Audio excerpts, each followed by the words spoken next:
Okay, welcome everybody. My name is Victor Robledo, and I'm the Startup Grind founder and director for the Monterey Bay region.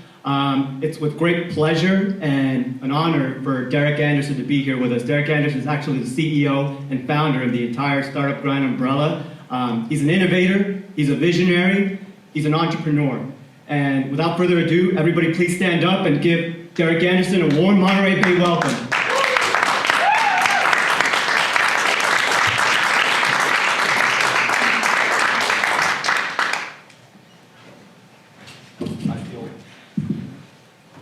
I feel like my mic is not on, but I feel welcomed. Thank you. How's everybody doing? All right, so I want to get to know you a little bit, right? Introduce yourself to the Not in a Monterey weird region. way, just like a normal way, right? Yeah, just Okay. a normal way. So along your entrepreneurial journey, right? You've never been on the hot seat, right? As far as Startup Grind goes, which is kind of cool. I think it's pretty awesome. Yeah, I mean, so we've done about 700 events in the last few years, and it's never been, like Startup Grind, I think we'll talk about it a little bit, but Startup Grind has never been about me. It's not about, and I started it with a friend of mine, it's never been about us. It was always about the entrepreneurs whose stories we could be inspired from and making it all about them. So I'm excited to be here, but I kind of have gone to the extreme of never putting myself on the stage. So I appreciate you inviting me, and I'm excited to be here. I don't know how you all get any work done in Monterey Bay. So I would just be at the beach all day long. Yeah, just really happy to be here. So let's go a little bit into your foundation, your background. Where did you grow up? I mean, were your parents entrepreneurs? Yeah, I grew up in Tampa, Florida, and my dad had an advertising agency that he had started, and my mom was from Tampa, and so, you know, in order to live near her family and where she wanted to live, they moved there, and so he was a well-educated guy, and he, you know, just kind of started his own thing, and he was doing real estate, he was doing, you know, advertising and things like that. And when I was really young, he accepted a volunteer position from my church, and it's the LDS church. And so we moved to France when I was about 7 years old. And so for the next 10 years, every year we moved, and which was awful. We, you know, I was in 10 schools in 10 years. We were in France, and then we were back in Florida, and then we were in Germany and Switzerland. And I knew that every year I was going to have to start over. And so it was just something that happened. We didn't know for sure until it got close, but I just knew, like, I'm going to meet these people. I'm not going to develop long-term relationships with them. In the end of the year, I'm going to move on, and I have to start all over again the next year. And so what it did was it allowed me in this kind of lean startup way of life to every year start over. And so some people it really screws them up, which, like, it's me, you know, to move that much. But I just, every time I moved to new school, it's like, okay, like, I can learn from my mistakes, and I can, like, not say those dumb things again, you know, and I can do this, or I can, you know, treat people this way instead of the way I did before. And then, like, I felt like slowly I improved myself. And what I learned is, like, if I don't make friends, then I'm going to be crying. It's like when you move to France and you don't know anybody but your brothers and sisters, like, until you have friends, your life sucks. And so that's what we did. Every year was like, okay, how fast can I make friends? And that just became normal. So I think, you know, that's probably something that really, it was really bad. I felt really awful as a kid, but it really kind of put me to where I am today in terms of, like, trying to be outgoing, trying to always meet people, trying to be helpful, you know, because every person there's always an opportunity to make a friend everywhere you go. So as a kid, were you involved in any extracurricular activities that kind of you got values from, or? Mostly inside, all the time. No, I'm just kidding. I made more friends playing basketball other than Startup Grind. Like basketball, you know, I think was a great way to, you don't need to speak the same language as somebody. If you play a sport together, you can like high five and become friends, you know? Or, you know, I think just, you know, just getting out there, just, like I said, kind of being forced to move, being forced to, you know, to develop friendships, to develop relationships, or you sit at home. And that wasn't really an option. So yeah. In high school, did you have any cliques or any type of specific groups that you would fit Punk into? rock kids. I mean, I played basketball in high school I warmed the bench for a couple of years, and then I kind of listened to punk rock music, and it was, I've read about this since, it was, to me, you know, I would go to concerts and to shows, and I would just go by myself because I couldn't convince anybody to go with me. I don't have anybody here listen to punk rock music because this is about the same age as me, and it was not cool. It was not, you know, played on the radio, and it doesn't matter that it started to be played, but like I couldn't beg people to go with me. I would just go, and as I read about it later, you know, punk rock music was this kind of way of, you know, of kids kind of rebelling against society and about what was around them, and it was a way of doing something that you know, they wanted to do that other people didn't like. There was something in that of like, I don't have to do what other people do. I never cared about what the crowd was doing. I did what I thought was right, and you know, sometimes I got it right, sometimes I didn't. But that was an example of that, of just kind of, okay, no one wants to go, fine, I'll just go to a show by myself, and that resulted sometimes in me being beat up by myself, and sometimes resulted in having a great time. But you know, that was the choice I made. So you transitioned out of high school. You ended up going to college, right? So how was that like? What was that experience all about? Awesome. What college did you go to? I met my wife. I went to Brigham Young University. Met my wife there, so that was kind of the big win out of that. I thought I was hoping to do a CS minor. I went into the first class. It was like this, and they started talking about C, Objective C, and I walked straight out. That just seemed like not a good idea. And I've regretted that ever since. And then I became a communications major because honestly, like all the cutest girls were in the communications major. So I was like, that's where I should be spending my time.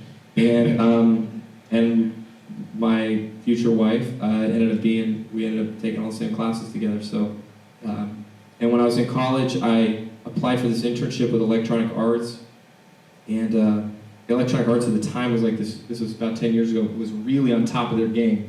And it was like one of the top 10 internships in the world. I had no business getting it. And I applied for this internship. I'm literally the only person that applied, I'm sure of it. And because it was like the worst job ever. It wasn't the worst job ever. Like, I shouldn't say it because the people I worked with were great, but it was a job no one would want. And like, I think they only gave it to me because I'm the only person that applied. And then I got into EA, and I was like, how did I get here? This is just like an accident. Like, how was I the only, like, and then I kind of weaved my way through to, after I did that, to like the best internship at EA. And I got to work on The Godfather, the video game, which was like the hottest game of 2005. And I was the intern on it, and it was awesome. It was so cool. We were like building products, and we were like, you know, like seeing this technology that we'd never seen games like this before. And so that was a great experience for me, and I met amazing people. And that was like the foundation for me. So I went back, finished college, and then when I graduated, I came back and worked at EA. So after college, right, when did you take the entrepreneurial leap of faith, or a plunge? As some of us might refer to it as a plunge. Suicide drop. My brother is a very successful entrepreneur. And when I was just starting college, he was running a $30 million company about the age of 26. And I worked for him, and I just was like there in this experience. This is the early 2000s, and it was like right after the dot-com bubble, and he was like, you know, this is like a magazine cover kind of guy. I mean, he's like got the Midas touch. Anything he touches turns to gold. And so I got to experience that, and I realized like from that, and from my dad, and from other things, I thought like, I want to work for myself. I want to make it happen. I want to control my own destiny, and I want to create. I want to be creative. And so when I was at EA, I loved working at EA, but it wasn't somewhere I felt like I was very creative. One time somebody, as I was moving in the company, somebody interviewed me to get a new job, and he asked me, tell me about something you've created. It's an interesting question. Tell me about something you've created. And I started thinking, well, I did this, this campaign, and I was an intern on this game, and he was like, no, like, something you've done from start to finish. I was like, well, like, I was in 9th grade, like, I sculpted this really weird sculpture. I mean, I didn't have a good answer for it. And I came out of that and I just thought, shoot, like, I'm not stretching my creative muscles. I'm not being innovative. I'm not putting my ideas out there. And so from then on, I decided, like, I need to exercise my creative muscles starting today. And that's exactly what I did. So while at EA, I started a YouTube channel, which doesn't sound that creative probably, but I started making videos, and I got millions and millions of views, tens of millions of views on some of these videos. And that was a creative outlet for me working in a corporate America job that didn't feel that creative. And that those things in my experience there gave me confidence to say, hey, you can be successful. And so I started an hour before going to work, I would go to Starbucks.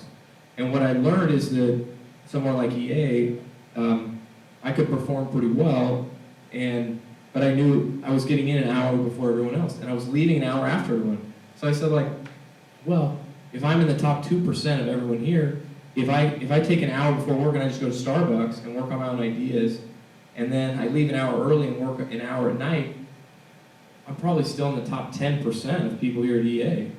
So that's what I started doing. So instead of being the first person to work, I was like the third, and I started like just developing stuff and tweaking, and just in PowerPoint and Photoshop, and and talking to friends and reading every blog post, in technology, and just trying to like see trends and learn and learn and learn, and that was kind of the start. Did anyone ever tell you, right, like, what are you doing, Garrick? Like, thinking you can be an entrepreneur and, right, do that whole entrepreneurial journey? Did anybody ever tell you, like, what are you thinking? Well, my dad is like the most optimistic person in the world. Was like, when I told him I was going to quit my job, my wife just had her first baby like 6 weeks earlier, and I was like, this is it. I'm going to jump. And it was in the summer of 2009. I don't know if anybody was here. Most of us were not employed in 2009. It was like a horrible time. And when I went to quit, they offered me about a 25% raise, and I was going to jump 2 titles, which in a big company is really hard to do. And I was like, if I'm committed from this, with these things, then like I know it's real, and like I'm going to crank at it. So that's what I did. Lots of people said it was dumb. And actually, what I left with was a really horrible idea, which I'm happy to talk about if you want. But my first idea out of EA was horrendous. So bad. And now I have to say, it was, do you want the pitch or do you want the, so a friend of mine worked at a truck company, and there are like millions and millions of trucks. Okay, you didn't know this. And none of them have advertising on it. It's like open inventory. So we thought, what if we put ads on trucks? There's like millions of trucks. It'd be like millions of billboards. You could just like create this inventory, and you have this advertising network. What a great idea. Yeah. What a cool, innovative, change the world kind of idea. But my friend was in trucks, so he couldn't quit. I quit my job and he couldn't. And for 3 months I tried to sell truck ads. Trust me, I'm not the worst salesman in the world, I'm not the best, but literally no one bought a truck ad. No one. And so after 3 months it was like, I'm focused, my head's down, I'm cranking on this, like, I quit my job for this. Like, you can't distract me. I'm gonna make this work. And I couldn't make it work because no one wanted it. Had no customers. Like, it's even still today. No one wants truck ads. Just trust me. I have the pitch deck if you want it. You can have everything. I don't want anything to do with it. Like, I'll just give it to you. It's your IP. But then I had a friend of mine who I had known in college, and his startup was just getting started. He said, hey, could you do marketing for me like what you did at EA? I was like, no, totally focused on truck ads. Forget about it. And he's like, well, what would it take? And I said, well, I don't know, what would you pay me? He's like, what if we paid you, what if I should say? He said, what if we paid you $80 an hour? And I like, shut the front door. Like, what? I didn't say that. I said, no, I'd do it for 85 though. You know, I've never even made close to that much money. And so for 20 hours a week, I could do that, and the rest, I could work on my ideas. And so I shelved the truck advertising thing, and then on to the next idea, which I won't get into, which failed in about 4 months. And then on to the next idea, I built an app with a famous quarterback named Steve Young. You know him from 49ers. Amazing person. He said when we figured this thing out, I'll never forget this. We said, hey Steve, you've got this portion of the equity of the game, and we'll build it, we'll use your name, and then someone else funded it. And he said, well, anything I make, we'll just put in my charity. I don't, and we're like, look, this could be huge. Like, people are making millions of dollars off these apps. This could be us. And he's like, great, I don't care. Just put it all into my charity. It's really, really amazing. And anyways, yeah, go ahead. Was there ever a moment, right, as you're creating ideas, creating different platforms, companies, and just rapid experimentation and creating something that you ever felt like, I just want to quit, right? Like, just go back to my job, or was it more of like you went back and you burnt all your bridges and you just went for it, right? Just relentlessly went for it. Was there a moment like that? When you're an entrepreneur, you commit, but you still have to hedge, right? So, like, I'm doing truck ads, but like I still have to make money. So I can't do, like, you need to focus, but you also, there's this piece of you that says I have to hedge a little bit because, like, I gotta keep doors open. I gotta keep doors open, and you always have to keep doors open until, and a lot of entrepreneurs don't realize this, but until you get something that's worth totally pursuing, then you go all in. You put all your chips on the table. And you know, I don't think initially for me I couldn't. I had a child, I had a wife.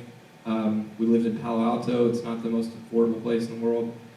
I went all in and quit my job, but absolutely, like, I mean, every day is brutal, you know? Even these people I speak to, they're so successful. I just spoke to this woman, her name is Adi, she's the founder of House, it's like a $3 billion company. And I just asked her, we're gonna interview her next week, and I asked her, I said, like, does it get, like, is it still these, like, ridiculous highs and ridiculous lows, or has it mellowed out for you? And she was like, no, it's exactly the same. It is like best of times, worst of times, you know? And I got an email this morning, and it was awesome, and like I was pumped, and like my day-to-day has been awesome, you know? And tomorrow I'm gonna get an email, and my day is gonna get thrashed, you know? And you have to find a way to, as those things come at you, as those waves hit you, you react, but you can't flounder. And when it's great, you can't go nuts, and when it's terrible, you can't go nuts. You have to somehow manage to keep it together long enough to then get to the next phase, and then long enough to get to the next phase, and then to the next phase. And so yeah. Through your roller coaster ride, right, of entrepreneurship, when did it get to the point where you conceptualize startup grind, right? To really have that as a constant for you to pursue as far as the values that you learned from all the roller coasters of experiences. When was that moment? The first time I can remember ever talking about it was to these guys that had hired me as a consultant.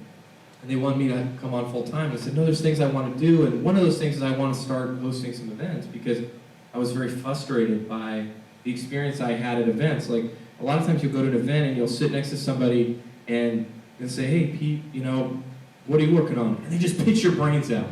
You know, it's like, I'm doing this, and I'm doing this. It's like, you know? And it's like, it's like me, my startup, what I'm doing. And then, like, that's it, and they get lost. Because being an entrepreneur can be like this very selfish, self-centered, all-consuming role. It is all-consuming. But like, you have to get outside of yourself and say like, look, this is a 30-year game. And like, tonight is not do or die for me, right? Like I'm not gonna like funding's not. If I get funded tonight, it's not gonna change everything. You know, like I gotta just plug along. And so I would attend events, and I just got really frustrated. And then a friend of mine, a few months later, came to me and he said, like, hey, I kind of want to start hosting an event. And I was like, sweet, yeah, me too. Let's call it Startup Grind. Because that was the hashtag I would use on Twitter to like describe all the crap I was going through. And it's like, you know, worked all day in a windowless conference room. Startup Grind. Like, this sucks. You know? Like, didn't sell any truck ads. Startup Grind. Like, my life sucks. So we did it, and it was literally just like this. It was 9 people. There's 3, 6. There's 9 people here. Yeah, let's take that out. There's 309 people here. We'll cut it out. And I stood up and I talked about something I was working on, and we'd gotten some press for it, and we showed the analytics, and then everyone just brainstormed and said, like, what if you did this, and what if you did this, or I know this person, I know this person. It's like, oh, okay, cool. And these values of people helping first before, they help themselves, and giving more than they took, and coming to make friends. That's what it was all about. And so that was the first event. That was in early 2010, and it was nothing. It was just us, like, just hanging out with pizza and water and name tags. So through Startup Grind, right, at the highest, right, at Startup Grind, you've been featured, I remember going to a conference called Progress in the Middle East, and you were on a panel, and the panel was filled with some of the top influencers, global entrepreneurs. How did that make you feel when you were amongst those type of entrepreneurs? Awkward. It's like uncomfortable.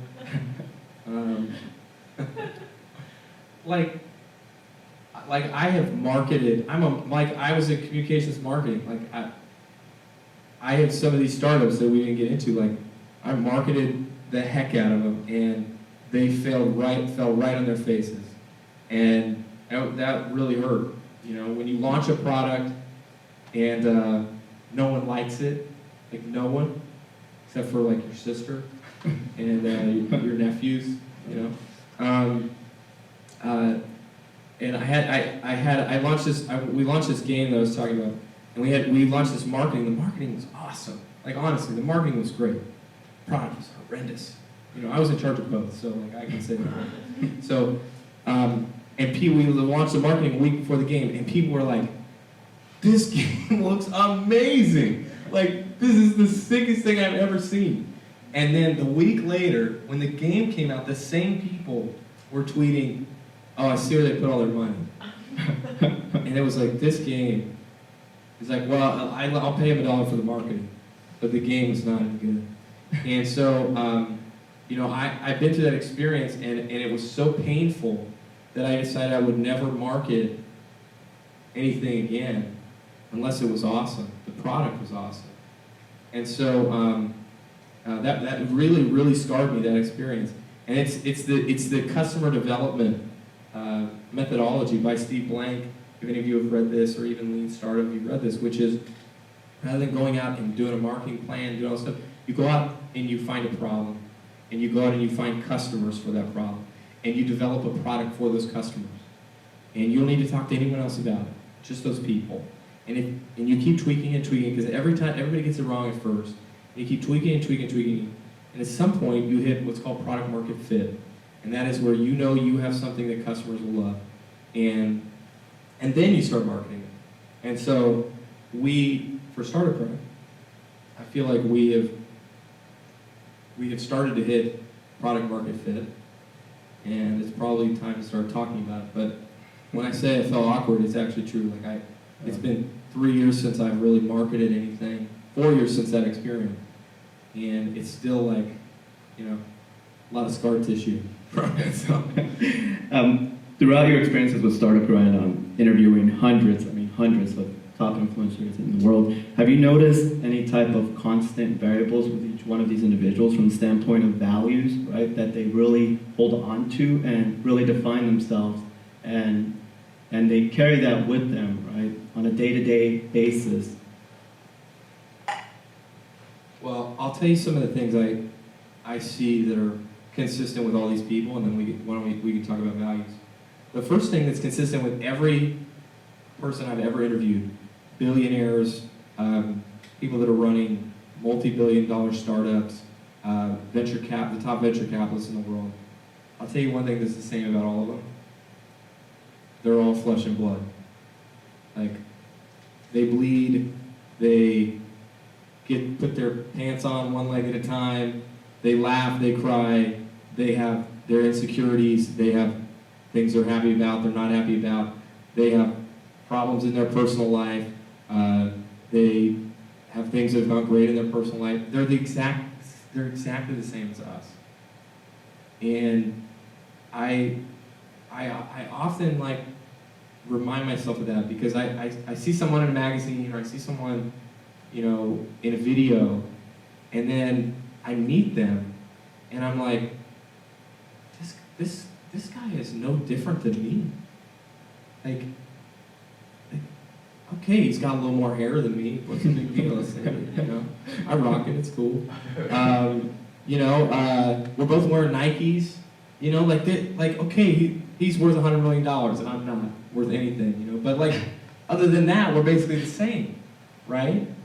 You know, we both got educated. You know, at accredited universities. Okay, his was maybe Stanford, mine wasn't. But like, we're essentially the same kinds of people. The only difference that I have found in these people and people that are not like them is the willingness to fail and the willingness to take risk. Mark Suster, who's probably one of the most famous venture capitalists in Los Angeles, has put it best, where he says, great entrepreneurs suspend disbelief.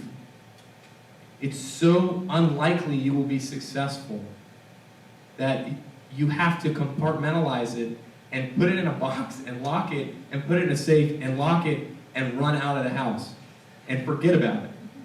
And I've met some very, very smart, intelligent people who you would think, my gosh, like, Google should buy this woman's company. But they're so paralyzed by the fear and the risk that is inherent with starting a company. But really the biggest difference I see in the people that sit in that seat versus me doing an interview is just that person has accepted the risk and is going to go for it. And it's not necessarily like it's going to happen in 6 months. They've accepted it for their life. And I look at my entrepreneurial career as a 30-year journey. Like, I want to be here in 30 years. I hope you do too. I hope you say, like, oh, it's not like, man, I'm going to get in, I'm going to just make a ton of money in a year or two, and then I'm out. And if I said I'd never thought that, I'd be lying. You know, I thought originally, like, being an entrepreneur is like, I'm going to get in, and then I'm just going to, like, get up money, and I'm going to go just live in Hawaii, like, on the North Shore. Like, live nice, you know, in a nice place, by the founder of Billabong. You know, write pipes, and I got it all picked out. But then what I realized is that that's not being an entrepreneur, and no one is successful in that way. You have to say, like, I want to be here 30 years from now. This is my career. This is my life, and I'm going to create, and I'm going to be innovative, and I'm going to follow my passion, and I'm going to work hard, and it'll work out, and it does. It absolutely does. And sometimes it doesn't. I just told you stories it doesn't. But if you just keep pushing, eventually, I believe that everyone has a shot. Everyone gets a shot on the merry-go-round. That's what I said to myself. Like, I just picture all of us standing around a merry-go-round, and like, all the cool kids are on it right now. Okay, founder of Instagram, Zuck. All these guys. I don't know. Founder of Pinterest, Ben Silverman, or whatever your favorite startup is, that person's on the merry-go-round. Everyone gets a shot. And, you know, you'll try and get on, and you get your face just crammed right into the playground jump. And you have to make a decision. Do you get back up and try again? Or do you just say, hey, I tried. It was awful. I can't do it. And the people that end up getting on the merry-go-round are the ones that didn't give up. And If you're the colonel at, KFC, then you might talk to 1,000 people about your recipe before somebody actually listens to you and you create this global brand. Or it might be somebody like a Zuckerberg who in college, after his third or fourth website almost getting kicked out of school, had something really big. Could be. You don't know how long it's going to be, but I believe everyone gets a shot. So are you going to be there to take that shot, or did you give up, or did you put yourself in a position where you had to go get a job and do something else, or that's what remains to be seen. That's on each of us. And I hope I'm still there in 30 years. I don't know. I might be a huge hypocrite, someday, but I hope I'm there 30 years from now saying I still put myself in a position to get on the merry-go-round and give it a good run. So how important is it as an entrepreneur to have values, right? That you can kind of channel your day-to-day adventures as an entrepreneur? I've always thought like missions and values are these just dumb things that like big companies talk about just to sound like they're working, And I worked at a big company that I felt like had great values and had lost some of those values. So I'm kind of jaded in that way. But what I have learned is that the values of a company are the innate values of the founder that starts it. So if you meet somebody and you think, wow, this person is totally unethical, or this person is just a jerk, they're probably going to build a jerk company. Like, that's just how it is, and it's very hard to fake those things. And the people that are very successful, that, the Google guys, for instance, all the stuff they talk about, I don't believe it's rhetoric. I think it's very genuine. Whether it's diversity, whether it's, trying to genuinely change the world, improve the world, I believe that's in their DNA. They don't always get it right, they tap our emails and phones once in a while, it happens. But, deep down, their values, the values of Google, are the values of Sergey and Larry. And what I've also learned is that I also thought, like, it's not important to think about values until you get to be big. But actually, from the very first person you hire, or that works with you, or that partners with you, you are telling the world what your values are. Who are you going to do business with? Who are you going to partner with? That's a reflection on you. And a guy named Mike Abbott, who was a venture capitalist, said that the company culture is set within the first 10 employees. It's another one of these lines, But actually, I've come to know that's actually very true. That, let's say, you compromise on the second or third employee, or you decide, I'm just going to do this once, and I'm going to just, I need to get this done. I'm just going to. Clay Christensen said that it's easier to keep your values 100% of the time than it is 99% of the time. Because if you start compromising, you say, I make one compromise, it's almost impossible to keep it at one. And it snowballs into 2, into 3, into 4, and pretty soon you don't know what you stand for. And so, and the other thing I've learned is that getting the right people on board is also totally tied into your mission and your values. So if you say, like, I want to change dynamic advertising. Okay, what is the motivation for that? Why do you want to do that? What will it do in the world? Or I want to do truck ads or whatever, And then the people that you talk to, as you're talking about those things, they will see if you're genuine about those motivations. And then the right people, will kind of find you. They'll say, I also want to do that. I'm also passionate about that. And so companies start to kind of become magnets for the type of people that the mission and the values stand for. And so if you've got bad values or a bad seed, you start to have bad fruit. And and that gets bigger, and they can get bigger and bigger and bigger. And there are lots of examples of companies that got very big and didn't have good values, and then just completely fell apart. And that's, the culture was bad, the values were bad, people were not there for the right reasons. The company falls apart.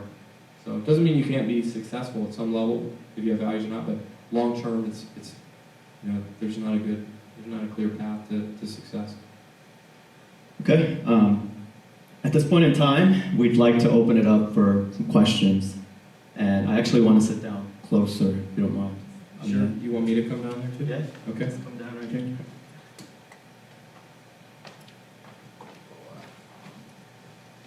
Does anybody have any questions?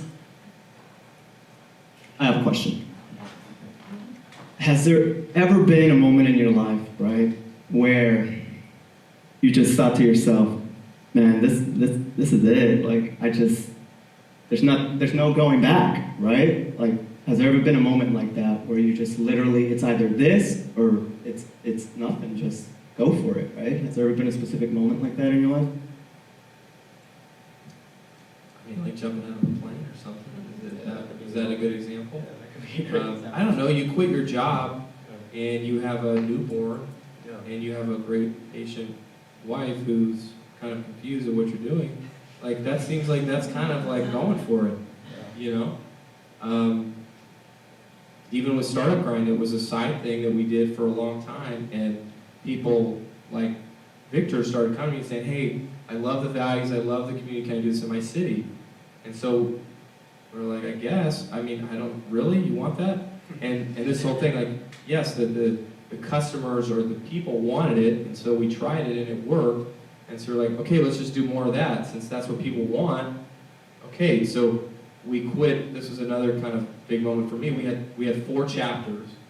It was me in Silicon Valley, me in San Francisco, LA, New York, and we quit what we were doing, what we were building, and said, there's something special here. Let's focus on this. And it was totally unclear that there was going to be anything great come of it. But I had some great mentors and advisors, and they said, the thing you're working on, not so hot. This Startup Grind thing, there's something cool there. Why don't you just focus on it? And so we burned those boats with the thing we were working on. We'd spent 2 years on it, a lot of money, my own money, and we said, okay, let's jump in this boat and try and build it. And in those, the 2.5 years since then, we grew from those 4 chapters to about 110 chapters.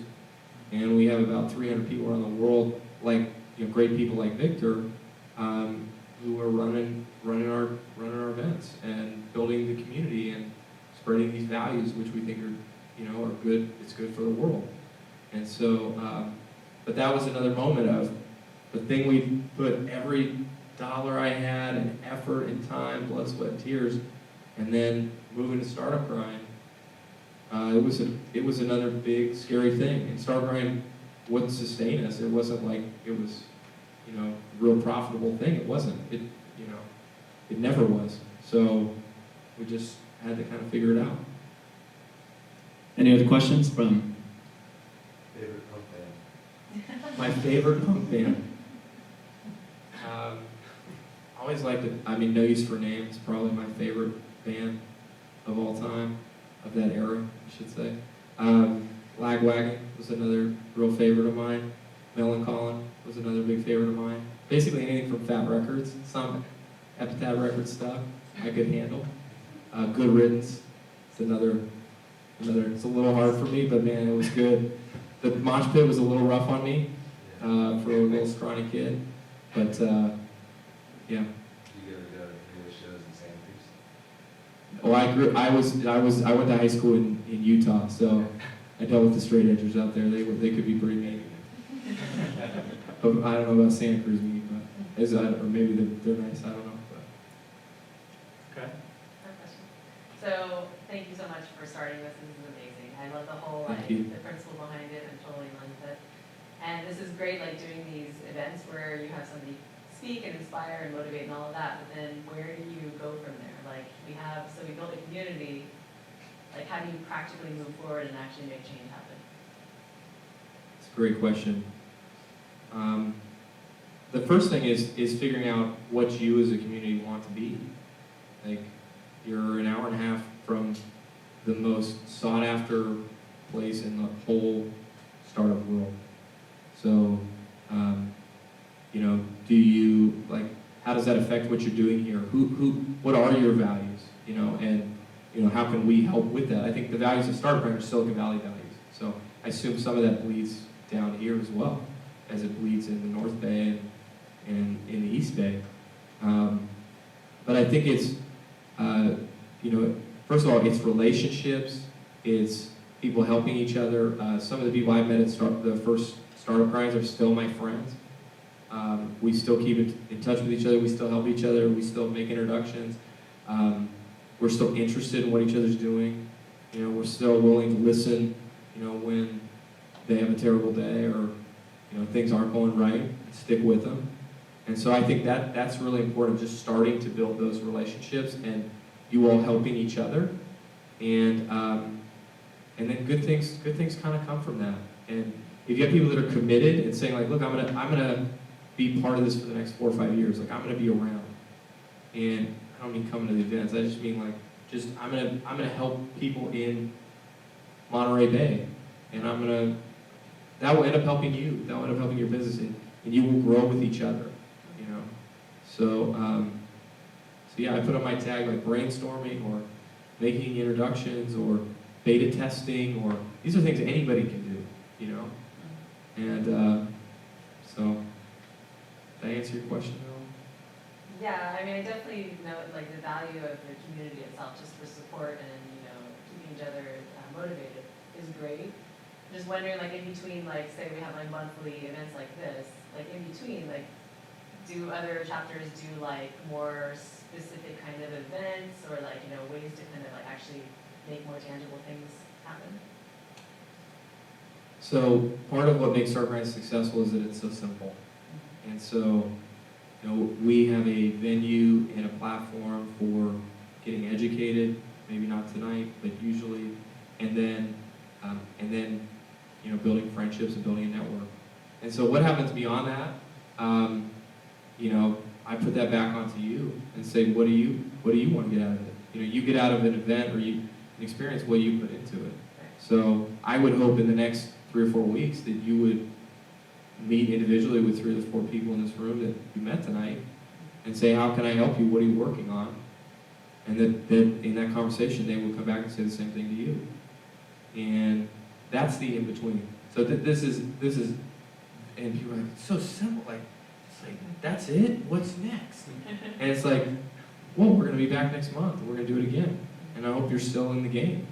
I hope your startup's still going. And I want to hear about it. And I want to know how I can help. And so yeah. Any other questions? No. Investors, Sorry. investors, there's a program called Startup Peru, which they got from Startup Chile. I'm not sure if you're. Yeah, I'm familiar with Startup Chile more than Peru, but yeah. Yeah, and then Peru's following their footsteps because Chile was offering $40,000 for every Right. entrepreneur. Is Startup Corfu. Grind going to try to Corfu. offer? Did I say that right? Corfu? Corfu, is that what it's called? What's that? I think that's what the program's called. Corfu? Um, If I'm not saying it right, but yes, I know exactly what you're talking about. And then, so we had, I went to their event when they had in Peru, Yeah, and there's like a lot of people there, but they're just, the same thing what you guys were doing, but they were offering like funding for, if you have a good plan, they'll offer you like $50,000 or something like that to start with. right. Are you thinking of starting something like that here? Like, if an entrepreneur has a really good plan, but he doesn't have the funding or the connections? Yeah, so that's a good question. When you talk to entrepreneurs around the world and you say, like, how can I help you? The number one thing that they say they need is money. But if you give an entrepreneur money and they're not ready for money, and ready is a big, long discussion, but it's kind of like putting a Band-Aid on a bullet wound. And I use my own experience as an example of building this game, raising money. We didn't know what we were doing. And so we spent all this money, and at the end, we launched this product that was terrible. All we did was waste this angel investor's money. And so, so this idea, there's great sources for capital, whether it's like an angel list and getting involved there. I was talking to somebody earlier about, whether it's a crowdfunding site, a Kickstarter, Indiegogo, I mean, these are viable things. I've met lots of people who've been successful in those, and those sites are totally focused on getting entrepreneurs funding. And I think for us, what we have focused on is educating and building the network, like the kind of the grassroots, the groundwork for entrepreneurs. Those things are absolutely critical. And then I think the next phase for us is instead of funding it, we're going to be doing a lot more mentoring. So it's like the next level of kind of education. It's more, you know, one-on-one, you talking to experts, and people that are domain experts in your startup or in your community who are experts that you can have meaningful relationships with, but also get just great advice. And so I think that for us feels like the next best thing that we can do to help. Would that be called incubators? Like incubators for businesses to start up from? So there's thousands of incubators, and people often ask me like, why don't you turn Starbright into an incubator? And I always say like, well, there's lots of great incubators. I don't think we really add any value there. It's not, for us to start an incubator, we could do it. There's just no innovation there. And so what I've thought about is instead of just doing what is kind of would be easy for us, what could we build that doesn't exist? What could we build that people would say, wow, I've never seen that before, and I really need that. And so we've spent the last 9 months just talking to entrepreneurs over and over and over again all around the world. And that's surveys, that's just like this, talking here, that's in-person interviews, hour-long interviews, just doing customer development. Like, okay, what is your pain? What? And they say, well, this is my pain. No, I need money. No, what's your real pain? It's like, well, the products, I'm not getting traction. Okay, what's wrong? I can't get users. Why can't you get users? And just digging until where I think we've finally stumbled onto something that is meaningful. And I don't have a lot to share about it tonight, but there's definitely something we are building that I think is the next phase. And it's not an incubator, it's not getting funding. There are some great places for those things, which I would love to recommend or could talk to you about if you're looking at that. Yes, thanks. John, how do you feel about the term social entrepreneurship instead of just entrepreneurship? I've been thinking a lot about social entrepreneurship. I just attended an event at the United Nations, which is like, I was like, what am I doing here? It was like those rooms that you see on TV. It's like, you know, we're right next to now the name is, I'm blanking, the General Assembly room, and you know, it's got like your name in front. It's like, what is it? But I think that the future of business is mission-driven, socially driven companies. I think, for lack of better examples, the Tom Shoes or Warby Parker, who, you know, are given a pair of shoes, are giving a pair of glasses for every pair. They're doing double bottom line. I think that's just the future of business. If you don't have a good reason to be in business, and it's, again, values-driven, mission-driven, it's pure, then I don't think in the future you're going to be in business. So for us, like, we're not a nonprofit. We could be. I'm not sure that's the best way for us to help entrepreneurs. It might be. What I think is the best way for us to help entrepreneurs is find a repeatable business model so we can keep this going and do more, you know, and help them in a sustainable long-term way versus looking for grants or, you know, living off the generosity of people. We want to create a sustainable way to continue Stargrind for the next however long. But everyone here that's building a business should be thinking about, what is the social impact of this? What can I do that will, you know, okay, this truck has, you know, this is not the most socially impactful business, but maybe there's something I can do. Maybe I can give 1% of my inventory or 5% of my inventory to people that could never afford it, that are nonprofits or that are socially driven. Maybe I can do that. Like, there's a way, and if you do that, like, you'll attract better people. You'll attract, you know, your mission will become more and more clear. And so there's a lot of, but I recently talked to somebody that is a big funder of nonprofits, and he told me, he said, very well-known group, and he said, if it's not sustainable, even at the nonprofit level, like, we don't fund it. It's not around, you know. Even if it's social, even if it's a nonprofit, you still have to find something that is sustainable long-term, or you'll ramp up and you'll die. And But even if you're not running a nonprofit, as we're not, come up with something. WordPress is another good example, if anybody knows them. They have the foundation, which is run by the community, and then they have the for-profit, and they're it's kind of like the checks and balances.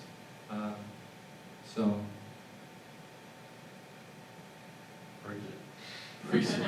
Yeah, I'm trying to figure it out. I don't fully understand it, but I know it's the future. I know that. Yeah, definitely. So. Agreed. I have a question. My name's Angel. Hi, Angel. Being here as well. I liked what you said about the. It's a nice suit. Thank you. I had a job interview today. Oh, how'd you do? It went well. Good. I liked what you said about when you had met some of these top entrepreneurs that one of the things that landed for you was that you realized that they were just human beings, and that kind of allowed you to kind of sit in that same level with them. And what I was curious about is, for you personally, as being a human being like any of us, where we have our ups and downs, is there things that you have that you tap into on a daily basis that allow you to keep your momentum going and keep you kind of engaged in what it is that you're doing?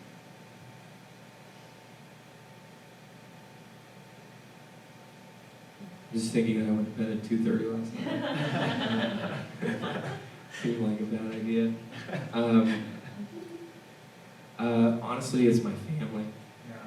So, this question, I've started to ask this question in my interviews, and that is that it's a little bit morbid, so I have to kind of tweak it. But the question is like, when you die and people are sitting at your funeral, what do you hope is said about you? It's like, I'm dead? Like, Derek, what are you talking about? So I asked this the other night, and the guy just was like, very famous venture capitalist, kind of like, I'm not going to answer that. But to me, I have 3 little children, and I have my wife, and I have my family, and that's really important to me. So at the end of the day, like, my startup may go completely to pot. It might be a total failure. Hopefully my life isn't a failure. And we all screw up. So, knock on wood. I hope I do what I'm supposed to do, and I hope I'm a good father. I hope I'm a good husband. Ultimately that's my compass, And so like, but like I come home and I had a terrible day, and my son, he doesn't care. He still kisses me. He still says he loves me. Like, and the day I forget that and I start like caring more what my startup thinks about me than my kids, that's going to be a problem. And there are absolutely a lot of people that do that. So I'm constantly thinking about that because I hope that's not me. Now I'm on tape. So, I'll either someday, oh, cool, I did that, or like, man, I'm a total jerk. But, that to me, that's how I ground myself. Other people ground themselves in, the other thing is like just service in general.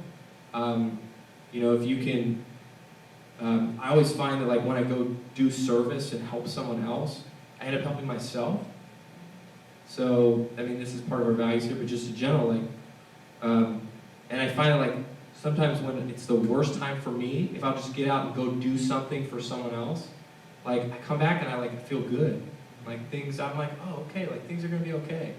It's like, I just won't look at my emails right now, and I'll keep thinking that, but like, you have to find what grounds you, But, what you don't want to do is you gotta have other goals other than just a startup. And if it's a family, great. If it's not, if it's to travel or if it's to, save the penguins in Antarctica, great. Don't put that stuff off.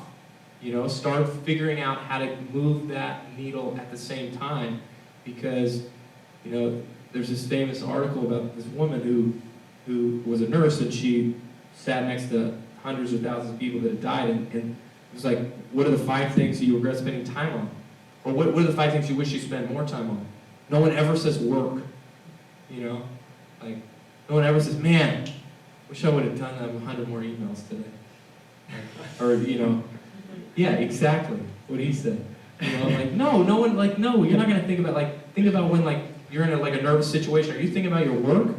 Like, when you're, like, fear for your safety, or when, like, things are, like, no, you don't think about that. You think about 100 other things. If the plane's going down and you're in it and you're just, like, planes go down. Are you thinking about work? No, you're thinking about all the other stuff. You know, the stuff that's really important. So figure out what that is for you, and then go do it. Do it now. Don't put it off. You know. All right, Derek, I want to thank you for coming out to I Monterey. want to thank you. You're welcome. This on. See, let me. I've been talking too much tonight, so I would love to. Maybe we could go around and learn who everyone here is. Yeah. But Victor, I met Victor a few months ago, and Victor is one of these people that just has a very genuinely great heart. He's just a very good person. And I met Victor, and honestly, you know, in terms of like, you know, we have some people that are VCs that run these. We have some people that are, you know, founders, 10 times over, and Victor is not that, but Victor is somebody that like has extremely good intentions, and I thought, this is somebody I want to spend time with. Like, George Zachary is another venture capitalist, but it's nicely where he says, if when I'm with you, my energy level goes up, then like I'm excited, you know? And, or like, if, when you're listening to somebody and they lean forward, none of you are leaning forward tonight, so that's a bad sign. But if they lean forward when you're talking, then like they're engaged, you know? And when I met Victor, I was like, yeah, like this is a guy like I want to learn from, I want to help, and I want to be around. And so I think there's nobody with better motivations than him, and I think you all probably see that. You must see that. I think it's what can we do as a community here to just bring in a more helpful mentality and help each other get to the next level. It starts with 9 people. We've had events with 1,000 people in Silicon Valley. We've had 50,000 people attend a startup brand this year. It started with 9 people. So yeah. So can we give it up for Victor and the team? I appreciate that. Thank you. So go around and introduce yourself. Tell us a little bit about yourself, how you can help an entrepreneur, or just. Hello, my name is Angel Crivello. I was invited here tonight by Sarah Andersen and Victor, who I met just recently through Sarah. Sarah and I both partnered up in sharing a space of business. I practice massage therapy, so I'm pretty excited right now to kind of be moving forward in the direction of my own private practice versus for the last couple of years I've been working in and out of different spas and different situations and good contracting, but kind of have this itch to really move forward in the direction of entrepreneurship and starting my own thing, and that's what I do at the moment. I have a couple other projects that I'm excited about kind of moving in the direction of, but right now I'm really just focused on kind of, building my clientele with my massage practice and, just supporting people. That's my superpower, I think, is I can support you in being your authentic self. So really, I think that the massage is just a really small piece of a component of living a healthy, well, and balanced lives, and that's a key foundation to any of this growth in personal development, whether it's a startup, entrepreneurship, or just moving forward in whatever it is that you want to create for yourself. So that's just a little nutshell about who I am, what I do. So thank you. Howdy, I'm John. I just moved here from Florida like a month and a half ago. I want to blaze the trail in social business, and that's about it. Hi, my name is Ernesto, and yes, thank you for sharing all your experiences, because I took this year like off from the corporate world. I was working for the biggest Spanish corporation in the U.S., Univision, but I got burnt out. I was really bored with what I was doing. I was living in Sacramento at the time, and right now, something that really spoke to me is when you were launching, for example, the truck ads, and you thought at first it's a great idea, but then you realized, well, there's really not a market there. I still think it can be a good idea, but it wasn't really enough. But I'm too optimistic, that's the thing with me. Yeah. Me too. And but right now, let's say, for the last 6 months, I've been launching ideas, and they really don't stick, so I have to go back to the drawing board. So that's where I'm at right now. A friend, my mentor, he refers to me as a guy that can find everything, anything, because I was great at research. I'm still great at research, you know? That's what I was doing at university.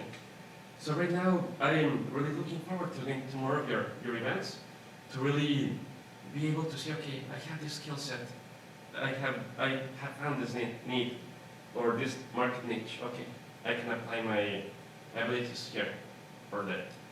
So thank you. Thank you very much. And that's a great skill that everyone here could probably, talk to you about and learn from you about is, in terms of research, what should they do? How do they set it up? How do they find the right people? How do they make sure that the results are, are valid and are, all of those types of things would be, anyone here that's testing their own product should talk to Ernesto. That's a great thing to learn about. Hi, my name is August Andersen. I'm an industrial designer, so it's, to make that clear, it's kind of halfway between engineering and art. I develop products, but with the end user in mind. I do a lot of computer modeling and I build prototypes. So, there's an interest in bringing the product to market, or any kind of human factors stuff like mini flows within applications, that kind of stuff. It's all related. Awesome. Hi, my name is Ira Mesa. I'm born and raised from here. And the last couple of years, I've been living in Peru. I started originally from here. I'm just a contractor, work on family business, stuff like that. And I went there, going to be a contractor, so my hobby was photography. I started doing photography, and I started a modeling agency. And then from there, I just started networking out. And for 2 years, it's been going right out there, finding all the right connections I wanted to make. Now I'm back here trying to connect it. What about your models? Oh yeah, the models. I have like 30 models going. The reason I started it too, because I had other girls that were telling me about the business. It's so dirty. Did you say models? Models, yes. And it's so dirty down in South America. There's so many people taking advantage of girls. So I wanted to like start something really very safe place for the girls to go. And I'm being recommended by just moms now. All the moms are like recommending other moms go to him. He's a good photographer, he's professional, he's not trying to take advantage of the girls.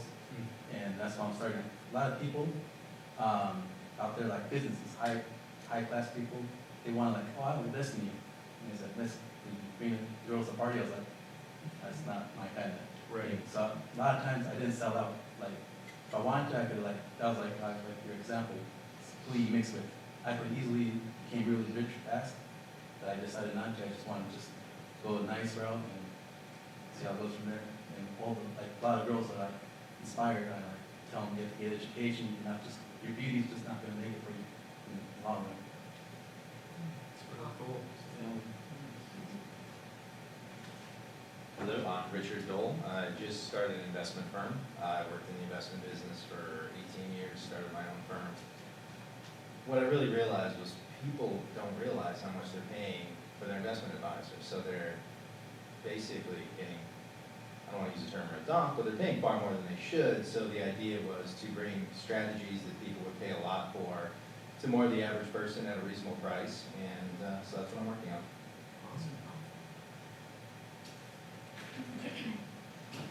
Hey guys, I'm Megan. I work for an organic certifier and a local realtor. I don't have any brilliant ideas yet, but I have a lot of energy and enthusiasm and love connecting people. So the whole entrepreneurial community is appealing to me, and one day I'll think of something.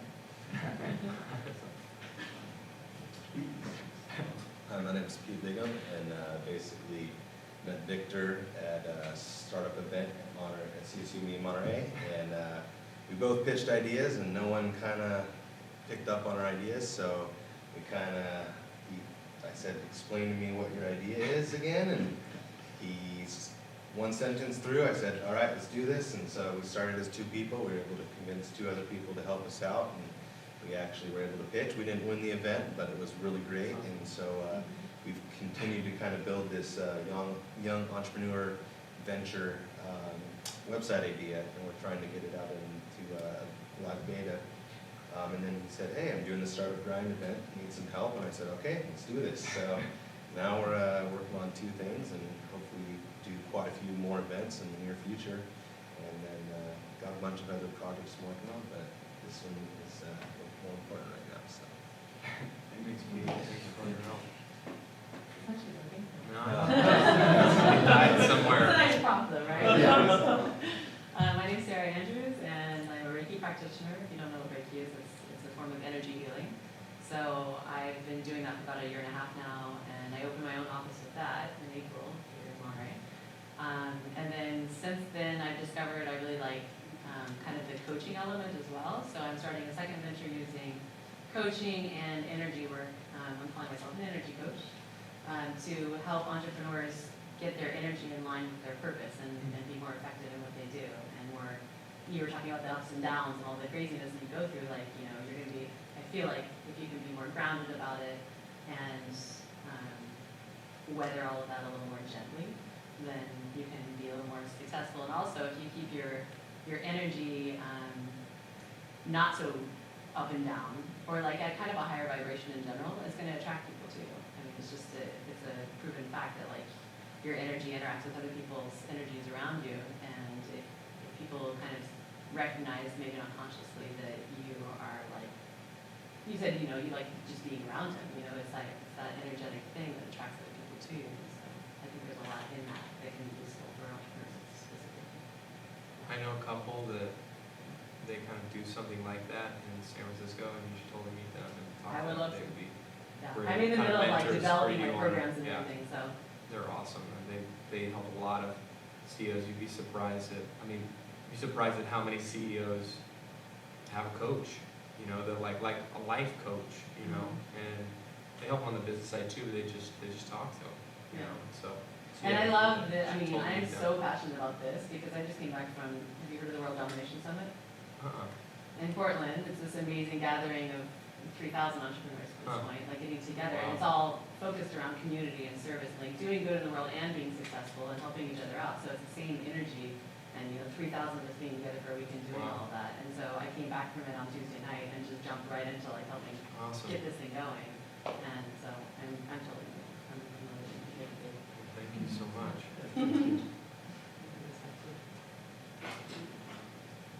Again, Derek, thank you so much.